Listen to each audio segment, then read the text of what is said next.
So এবারের ভিডিওতে আমরা জানবো কিভাবে আমরা আমাদের ওয়েব ডেভেলপমেন্ট শুরু করার জন্য বিভিন্ন ধরনের সফটওয়্যারগুলো ডাউনলোড করব। তো সফটওয়্যার ডাউনলোডের জন্য আমাদের সর্বপ্রথম ওয়েব ডেভেলপমেন্টের জন্য যেই সফটওয়্যারটা প্রয়োজন হয় সেটা হচ্ছে ভিজুয়াল স্টুডিও কোড বা ভিএস কোড। এর পাশাপাশি আরও অন্যান্য কোড এডিটর আছে। তো এই কোড এডিটরগুলো আমরা দেখব। বাট প্রথমত আগে ভিএস কোড বা ভিজুয়াল স্টুডিও কোডটা ডাউনলোড করাটা দেখব। তো ভিজুয়াল স্টুডিও কোড ডাউনলোড করার জন্য আপনি সিম্পলি গুগলে এসে সার্চ করবেন ভিএস কোড। লিখলেই দেখবেন যে প্রথমেই যে ওয়েবসাইটটা আছে সেখানে যদি ক্লিক করেন, ক্লিক করলেই দেখবেন আপনাকে এই জায়গাটাতে নিয়ে আসছে। আপনি জাস্ট ডাউনলোড ফর উইন্ডোজে ক্লিক করলে ভিএস কোডটা ডাউনলোড হয়ে যাবে এবং আপনি কম্পিউটারে সফটওয়্যার যেভাবে ইনস্টল করে সেভাবে সিম্পলি ইনস্টল করে ফেলতে পারবেন। এছাড়াও আপনি যদি চান যে ভিএস কোড ইউজ করবেন না, আপনি অন্য কোনো কোড এডিটর ব্যবহার করবেন। তো অন্য কোড এডিটরের মধ্যে লেটস সে আছে হচ্ছে সাবলাইম টেক্সট, ঠিক আছে? সাবলাইম টেক্সট এডিটর, এই যে sublimetext.com এ যদি আসেন তাহলে এখানে সাবলাইম টেক্সট এডিটর পেয়ে যাবেন। তো এইটাও মোটামুটি ভালো। এইটাও অ্যাজ এ ওয়েব ডেভেলপার হিসেবে আপনার জার্নি শুরু করার জন্য এই এডিটরটাও মোটামুটি খুব হ্যান্ডি এবং এটা অনেক আ লাইট ওয়েট একটা সফটওয়্যার রাদার দ্যান আপনার ভিএস কোড। বাট ভিএস কোডও এখন মোটামুটি সব কাজই করা যায়। আপনার মোটামুটি আ পিসি মোটামুটি আপনার 4 জিবি RAM বা এর কমও যদি হয়, অর্থাৎ 2 জিবি RAM ও যদি হয়, তারপর আপনি ভিএস কোডটা প্রপারলি রান করতে পারবেন। তো এটা তো কোনো প্রবলেম নাই। বাট আপনি যদি চান আরেকটু লাইট ওয়েট ইউজ করতে, তাহলে আমি বলব যে আপনি সাবলাইম টেক্সট এডিটরটা ইউজ করেন। এর পাশাপাশি আরও বিভিন্ন ধরনের কোড এডিটর আছে। Let's say atom text editor আছে, এই যে অ্যাটম টেক্সট এডিটর। তারপরে আপনি যদি চান আরও বেশি লাইট ওয়েট, যেটা আপনাকে কোনো সাজেশন দিবে না, আ লেটস সে আপনাকে জাস্ট একদম একদম কোড থেকে বা স্ক্র্যাচ থেকে আপনি যদি কোডিং শুরু করতে চান, তাহলে আপনি নোটপ্যাড প্লাস প্লাসটা ইউজ করতে পারেন। এটা ইউজ করলে যেটা হবে, আপনি কোনো সাজেশন পাবেন না কোড লেখার সময়। এতে করে আপনার ট্যাগগুলো মনে থাকবে, অ্যাট্রিবিউট কিভাবে লিখতে হয় সেগুলো মনে থাকবে, সিনট্যাক্স গুলো মনে থাকবে। তো আপনি যদি একদম কোড থেকে শুরু করতে চান তাহলে নোটপ্যাড প্লাস প্লাস ইউজ করতে পারেন। বাট আপনি যদি একটু পেশেন্স হারায় ফেলেন যে না, আমি একটু সাজেশন দিলে, আমি জাস্ট একটু হিন্টস পেলেই আমার কাজগুলো করতে সহজ হয়, সেক্ষেত্রে আমি আপনাকে সাজেশন দিব যে আপনি ভিএস কোড বা ভিজুয়াল স্টুডিও কোডটা ইনস্টল করে নেবেন। ওকে? আচ্ছা, এবার আসি ভিজুয়াল কোডটা যদি আমরা ইনস্টল করি। আচ্ছা, এবার আসি ভিজুয়াল কোডটা যদি আমরা ইনস্টল করি, তাহলে আমাদের ভিজুয়াল কোডের সাথে কিছু এক্সটেনশনের দরকার পড়ে। তো সেই এক্সটেনশনগুলো আসলে কোনগুলো? তো আমি যদি যাই, আমি লেটস সে আমার যেকোনো একটা ফাইল ওপেন করি। এইখান থেকে লেটস সে আমি আমার এই প্রজেক্টটাকে ওপেন করব, open with code, VS code দিয়ে। ঠিক আছে? এখন ভিএস কোডটা ইনস্টল করার পরে আমার ১ম এই একটা এক্সটেনশনের দরকার হবে, সেটার নাম হচ্ছে লাইভ সার্ভার। লাইভ সার্ভারটা ইনস্টল করলে যেটা হবে, আমি এইখান থেকে জাস্ট লাইভ সার্ভারে ক্লিক করলে আমার ওয়েবসাইটটা অটোমেটিক রান হয়ে যাবে এবং আমি যখনই কোনো আপডেট করব, সাথে সাথে রিয়েল টাইমে আমার ওয়েবসাইটে আপডেটটা দেখাবে। তো লাইভ সার্ভারটা যদি আপনি ইনস্টল করতে চান, তাহলে ভিএস কোডের এই কর্নারের দিকে এসে এই যে এইটাকে বলে হচ্ছে এক্সটেনশনস। এখানে আপনি ভিএস কোডের অসংখ্য এক্সটেনশন পেয়ে যাবেন। তো এখানে যদি ক্লিক করেন, ক্লিক করে আপনি যদি সার্চ করেন লাইভ সার্ভার, তো লাইভ সার্ভারটা এই যে এই যে এটা হচ্ছে লাইভ সার্ভারের আইকন। এটাতে ক্লিক করে জাস্ট এই জায়গাটাতে ইনস্টল লেখা থাকবে, আপনার ইনস্টল করে ফেলবেন। আমার যেহেতু ইনস্টল করা আছে সেইজন্য এখানে ডিসেবল আর আনইনস্টল দেখাচ্ছে। আপনার যদি এটা না থাকে তাহলে জাস্ট সিম্পলি এটাকে ইনস্টল করে নেবেন। ইনস্টল করে নিলে আপনারা যদি index.html এ আসেন, তখন এই কর্নারের দিকে দেখতে পারবেন গো লাইভ নামে একটা অপশন আছে। জাস্ট এইখানটাতে একটা যদি ক্লিক করেন, এখানে ক্লিক করলে আপনার যে HTML যে কোড যেটা আপনি লিখছেন, তো এই যে কোড, যে ওয়েবসাইটটা আমরা তৈরি করছি সেটা কিন্তু এখানে দেখা যাবে। ঠিক আছে? এই যে এখানে আপনি যদি এখন কোনো একটা কিছু এডিট করেন এই জায়গাটাতে, এটা রিয়েল টাইমেও এখানে আপডেট হয়ে যাবে। আচ্ছা, এরপরে আরো কিছু এক্সটেনশন দরকার। লেটস সে আমার এই ফোল্ডারগুলো সুন্দর করে ফোল্ডারের মতো আইকন দেখা যাচ্ছে। ঠিক আছে? লেটস সে HTML ফাইলকে HTML এর আইকন দিয়ে চিহ্নিত করে দিচ্ছে। CSS এর ফাইলকে CSS এর মতো করে দেখাচ্ছে।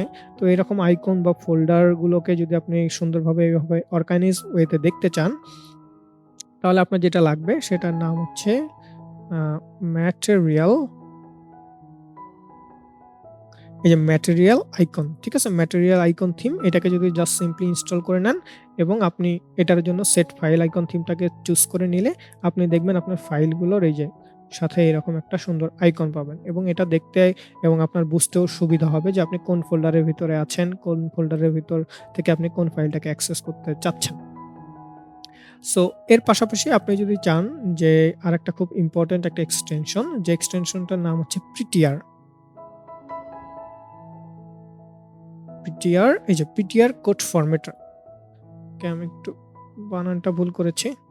এই যে পিটিআর কোড ফরম্যাটার, এইটাকে যদি আপনি ইনস্টল করে নেন তাহলে যেটা হবে, আমরা যখন অনেক সময় কোড লিখি, লিখতে আমাদের কোডের মানে আপনাদের যে কোডগুলো আমরা লিখবো, এই কোডগুলো আসলে দেখতে সুন্দর লাগে না। দেখা যাচ্ছে আমার এই মেইনের পর এই জায়গাটাতে ন্যাব আসার কথা, বাট আমার এদিকে চলে গেছে। তো এইটাকে সুন্দর করে অর্গানাইজ করে রাখার জন্য কোডটাকে আমার ফরম্যাট করতে হবে। তো এই কোড ফরম্যাটটা করে দিবে হচ্ছে এই যে পিটিআর কোড ফরম্যাটার। এটাকে জাস্ট ডাউনলোড করে দিলেই, আপনি যদি তখন কন্ট্রোল এস চাপেন তাহলে দেখবেন যে পিটিআর কোড ফরম্যাটার আপনার এই কোডগুলোকে ফরম্যাটিং করে একদম সুন্দর করে সাজায় দিচ্ছে। এতে করে আপনার কোডটা যখন অন্য কেউ দেখবে তখন তার পড়তে সুবিধা হবে। সো এটা ছিল হচ্ছে পিটিআর কোড ফরম্যাটারের কাজ। এর পাশাপাশি আপনি যদি চান বিভিন্ন ধরনের থিমস ইনস্টল করতে, অর্থাৎ আপনি যদি VS কোডে কালার চেঞ্জ করতে চান, তাহলে আপনি যেটা ইউজ করতে পারেন, বিভিন্ন ধরনের থিমস আছে। লেটস সে আমার এইখানে কিছু থিমস ইনস্টল করা আছে। আ এইখানে যদি আমরা আসি, আমরা একটা থিমস লিখে সার্চ করি। থিম, এই যে এইখানটাতে বিভিন্ন ধরনের থিমস দেয়া আছে। এই যে material themes icon, material theme.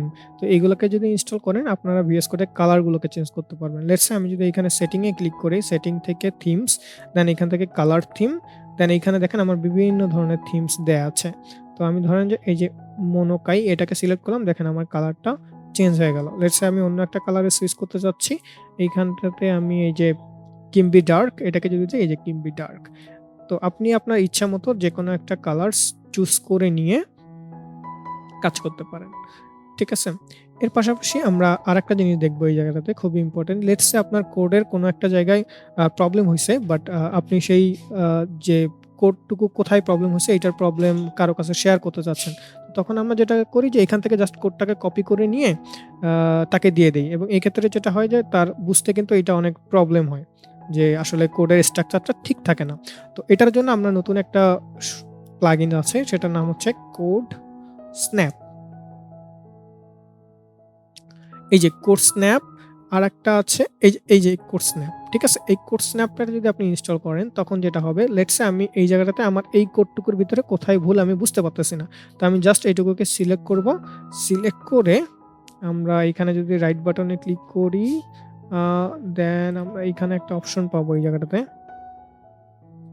Terminal view থেকে কমান্ড প্লেট, এই যে কোড স্ন্যাপ। ঠিক আছে? এটাকে সিলেক্ট করে দিব। সিলেক্ট করে দিলে দেখেন আমি যেইটুকু কোড এইখানে সিলেক্ট করে রাখছি, এই যে দেখেন এইটুকু কিন্তু একটা স্ন্যাপ আকারে বা ইমেজ আকারে কিন্তু এখানে সিলেক্ট হয়ে গেছে, এবং এটার স্ট্রাকচারটাও অনেক সুন্দর লাগতেছে। এখন জাস্ট এই জায়গাটাতে আপনি একটা এই স্ন্যাপের এখানে একটা ক্লিক করেন।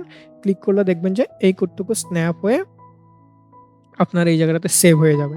তো আপনি জাস্ট পরে এই ইমেজটুকু দিয়ে দিতে পারেন। লেটস সে আমি যদি এখানে সেভ লিখি ডেস্কটপে, এইবার যদি আমরা আসি, এই যে, তো আপনি এইভাবে কাউকে কোডটুকু যদি পাঠায় দেন তাহলে সে খুব সহজেই আপনার কোডটুকু দেখে বুঝতে পারবে যে আপনি কোথায় ভুল করছেন কোডে। তো এটা খুবই একটা আ ভালো একটা এক্সটেনশন বলা যায়। তো আপাতত এই কয়েকটা এক্সটেনশন ইউজ করে আপনারা আপনাদের কাজগুলোকে আরো এফিশিয়েন্ট করতে পারবেন। সো এই ভিডিওটা এই পর্যন্তই থাকছে।